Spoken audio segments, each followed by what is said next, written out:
ప్రస్తుతం వస్తున్న కొన్ని సినిమాల్లో చూపించిన సన్నివేశాలే బయట కూడా జరుగుతుండడం గమనార్హం. ఇదేంటి, సినిమాలో జరిగిన సన్నివేశం నిజ జీవితంలో జరగడం ఏంటని అనుకుంటున్నారా? ఓ అబ్బాయిని చూసి మోజుపడ్డం, ఆ తర్వాత అతన్ని తన వాడిని చేసుకునేందుకు ఎత్తులకు పై ఎత్తులు వేయడం, అవసరమైతే తన ప్రియుడిని కిడ్నాప్ చేసో ఇంకేదో చేసో పెళ్లి చేసుకోవడమే వాళ్ళ టార్గెట్. అచ్చం అలాంటి సన్నివేశమే హైదరాబాద్ లో జరిగింది. కానీ మధ్యలో మైండ్ బ్లాంక్ అయ్యే ట్విస్ట్ తో ఈ సినిమాకు క్లైమాక్స్ పడింది. అదేంటో ఇప్పుడు చూద్దాం. హైదరాబాద్ లో టీవీ యాంకర్ కిడ్నాప్ సర్వత్రా సంచలనంగా మారింది. ఓ మ్యాట్రిమోనీ సైట్ లో సదరు టీవీ యాంకర్ ప్రొఫైల్ చూసి అతనిపై మనసు పారేసుకుంది ఆ యువతి. ఎలాగైనా అతన్ని తన వాడిని చేసుకోవాలనుకుంది. అందుకోసం ఏకంగా ఆ యాంకర్ ని కిడ్నాప్ చేసి గదిలో బంధించింది. అయితే ఆ యువకుడు ఎలాగోలా తప్పించుకుని పోలీసుల చెంతకు చేరగా ఈ విషయం వెలుగులోకి వచ్చింది. ఈ ఎపిసోడ్ అంతా చూస్తుంటే ఆ యువతి కార్తీక దీపం సీరియల్లో ఉండే మోనితా క్యారెక్టర్ గుర్తుకు తెస్తోంది కదా. ఆ సీరియల్లో డాక్టర్ బాబు తమ్ముడు యాంకర్ గా ఉంటే ఆ మోనితకు ఓ చెల్లుంటే అచ్చం ఇలాగే జరిగి ఉంటుందేమో అని ఓసారి సీన్లు అలా ఫ్లాష్ అయినట్లేదా? అయితే ఈ ఎపిసోడ్ లో ఆ సీరియల్లోని ట్విస్ట్లను తలదన్నేలా ఓ మైండ్ బ్లాక్ అయ్యే ట్విస్ట్ కూడా ఉంది. అది తెలుసుకోవాలంటే ఈ ఎపిసోడ్ మొత్తం చూడండి. మీ బిజినెస్ విస్తరించాలనుకుంటున్నారా? మార్చి 16, 17 హైటెక్స్ లో ఫ్రాంచైజ్ ఇండియా బిగ్గెస్ట్ ఫ్రో ఎక్స్పో.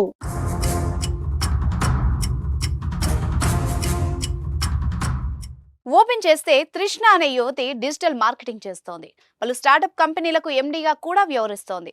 కోట్లకు పడగలెత్తిన తృష్ణ భారత్ మ్యాట్రిమోనీ వెబ్సైట్ లో ఒక టీవీ ఛానల్లో పనిచేస్తున్న యాంకర్ ప్రణవ్ పేరుతో ఉన్న ప్రొఫైల్ ని చూసింది. చూడగానే ఎంతో నచ్చి ప్రణవ్ పైన మనసు పారేసుకుంది. ఎలాగైనా అతన్నే పెళ్లి చేసుకోవాలని డిసైడ్ అయింది. అయితే ఆ ఐడితో ఉన్న నెంబర్లలో కాంటాక్ట్ లోకి వెళ్ళింది. కొన్ని రోజులు బాగానే నడిచిన వ్యవహారం కాస్త కలుద్దాం అనేసరికి అటు నుంచి సరైన రెస్పాన్స్ రాలేదు.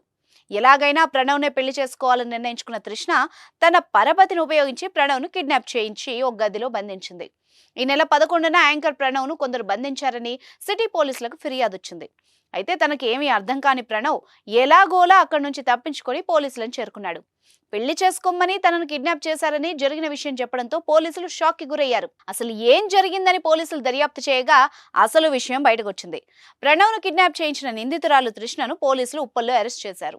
ఆమెను ఆరా తీయగా మ్యాట్రిమోనీలో ప్రణవ్ ఫోటోలు చూసి ఇష్టపడినట్టు, పెళ్లి కోసమే తనను కిడ్నాప్ చేసినట్టు చెప్పుకొచ్చింది. అయితే పోలీసుల విచారణలో అసలు ఆ మ్యాట్రిమోనీ సైట్ లో ఉన్న ఐడి ప్రణవ్ది కాదని సైబర్ నేరగాళ్లు క్రియేట్ చేసిన ఫేక్ ప్రొఫైల్ గా గుర్తించారు. దీంతో ఒక్కసారిగా అందరూ అవాక్కయ్యారు.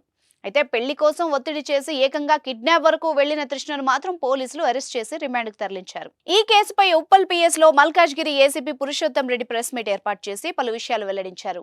డిజిటల్ మార్కెటింగ్ బిజినెస్ చేసే తృష్ణ భారత్ మ్యాట్రిమోనీలో చైతన్య రెడ్డి పేరుతో నకిలీ ఐడిని క్రియేట్ చేసిన వ్యక్తితో పరిచయం పెంచుకుందని వెల్లడించారు. నకిలీ ఐడిలో యాంకర్ ప్రణవ్ ఫోటో ఉండడంతో యాంకర్ ప్రణవ్ ని ఇన్స్టాగ్రామ్ లో పరిచయం అయిందని తెలిపారు. ప్రణవ్ పై ఉన్న ఇష్టం కిడ్నాప్ వరకు దారితీసిందని అన్నారు. కిడ్నాప్ కి సహకరించిన మరో 4 పరారీలో ఉన్నారని, వారి కోసం పోలీసులు గాలిస్తున్నామని చెప్పారు. భారత్ మ్యాట్రిమోనీలో నకిలీ ఐడి క్రియేట్ చేసిన వ్యక్తికి యాంకర్ ప్రణవ్ కు ఎలాంటి సంబంధం లేదని ఏసీపీ పురుషోత్తం రెడ్డి తెలిపారు.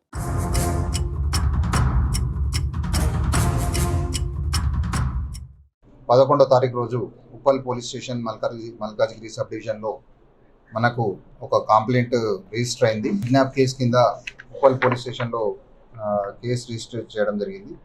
దానిలో మన కంప్లైంట్ వచ్చి ప్రణవ్ సిస్టా అని అతను ఒక కంప్లైంట్ చేయడం జరిగింది. ఆయన సాఫ్ట్వేర్ ఇంజనీర్ మరియు జెమినీ టీవీలో పార్ట్ టైం యాంకరింగ్ కూడా చేస్తారు. అతను సాఫ్ట్వేర్ జాబ్ చేసి 11th రోజు ఇంటికి వస్తుంటే, అతను కార్లో వస్తుంటే midnight 1 o'clock ఒక 4 వ్యక్తులు వచ్చి ఆయనను కిడ్నాప్ చేసినట్టుగా పోలీస్ స్టేషన్లో కంప్లైంట్ ఇవ్వడం జరిగింది. సో ఆ కిడ్నాప్లో భాగంగా ఆయన వాళ్ళతోటి బార్గెన్ చేసి వాళ్ళతోటి తెలివిగా మాట్లాడి సంభవం ఆయన వాళ్ళ నుండి బయటపడి మనకు పోలీస్ స్టేషన్లో వచ్చి కంప్లైంట్ ఇవ్వడం జరిగింది. కంప్లైంట్ యొక్క సారాంశం ఏంటంటే, దీనిలో ఒక లేడీ కృష్ణ, భోగిరెడ్డి కృష్ణ అని ఒక ఈమె డిజిటల్ మార్కెటింగ్ చేస్తుంది హైటెక్ సిటీలో. ఆమెకు 2 years కింద ఆమె మ్యాట్రిమోనీలో ఒక వ్యక్తి పరిచయం అయ్యాడు. ఆయన ప్రొఫైల్ మనకు ఎవరైతే కంప్లైంట్ ఉన్నాడో ఈ ప్రణవ్ సిస్టా అని అతని ప్రొఫైల్ పెట్టుకున్నాడు. ఈయన కొంచెం గుడ్ లుకింగ్ పర్సన్, జెమినీ టీవీలో యాంకరింగ్ ఇట్లా చేస్తాడు. సో ఆయన అని అనుకున్నది. తర్వాత అతను కాదు అని చెప్పి ఆమెనే ఎవరైతే మన ఈ దీనిలో కిడ్నాపర్ ఎవరైతే ఉన్నదో మన తృష్ణ ఆమెనే ఇతనికి ప్రణవ్కు రీచ్ అయ్యి మీ యొక్క ప్రొఫైల్ ఎవరో యూజ్ చేస్తున్నారని చెప్పి అతనికి వాట్సాప్ ద్వారా రీచ్ అయ్యి ఆయనకి ఇంటిమేషన్ ఇస్తే ఆయన ఇమీడియట్గా ప్రణవ్ పోయి పోలీస్ స్టేషన్లో కేసు పెట్టడం జరిగింది, నా ఫోటోను వేరే వాళ్ళు యూజ్ చేస్తున్నారని చెప్పి. సో ఆ ఇష్యూ అంతటితో అయిపోయిన తదనంతరం కూడా ఆమె ఇతనికి రీచ్ అయ్యి ఈయనను ఫాలోఅప్ చేయడము, ఈయనతోటి స్టాకింగ్ అంటే ఫాలోఅప్ చేయడం, వెంబడబడడం చేసింది. అంతతో ఆగకుండా ఆమె ఈయన కార్లో ఒక GPS డివైస్ పెట్టి ఈయన మూమెంట్స్ అన్ని తెలుసుకుంటూ ఈయన ఎక్కడ పోతున్నాడు ఏందని చెప్పి ఆయనకు ఫోన్ చేసి ఇలా నువ్వు ఇక్కడ ఉన్నావు అని చెప్పి బెదిరియడం జరిగింది. అలాగే ఒకరోజు 11th ఫిబ్రవరి రాత్రి 1 గంటకు ఆయన డ్యూటీ నుండి తిరిగి వస్తుంటే ఆయనను హైర్ చేసిన గూన్స్ను పట్టుకొని కిడ్నాప్ చేసి ఆమె ఆఫీస్ తీసుకొని పోయి బెదిరియడం జరిగింది. దానిపై విచారణ చేసి ఇదంతా నిజమని తేలడంతో ఆమె పెట్టిన GPS సిస్టమ్ ఏదైతే యాపిల్ ఎయిర్ ట్యాగ్ మరియు ఆమె ఆ ఎయిర్ ట్యాగ్ ద్వారా ఆమెకు మొబైల్కి యాపిల్ ఫోన్కి వస్తున్నటువంటి కనెక్ట్ అయినటువంటి యాపిల్ అది కూడా మనం సీజ్ చేయడం జరిగింది. అందులో భాగంగా ఈయనను కిడ్నాప్ చేసినప్పుడు ఆయన కొట్టినప్పుడు ఆయనకు ఇయర్ డ్రమ్స్ డ్యామేజ్ అయ్యి హోల్ కూడా పడడం జరిగింది. ఇందులో భాగంగా మనము ఉప్పల్ పోలీస్ స్టేషన్లో ఈరోజు ఆమె లేడీని అరెస్ట్ చేయడం జరుగుతుంది. మిగిలిన అక్యూజ్ల గురించి మనం త్వరలో అరెస్ట్ చేస్తాము.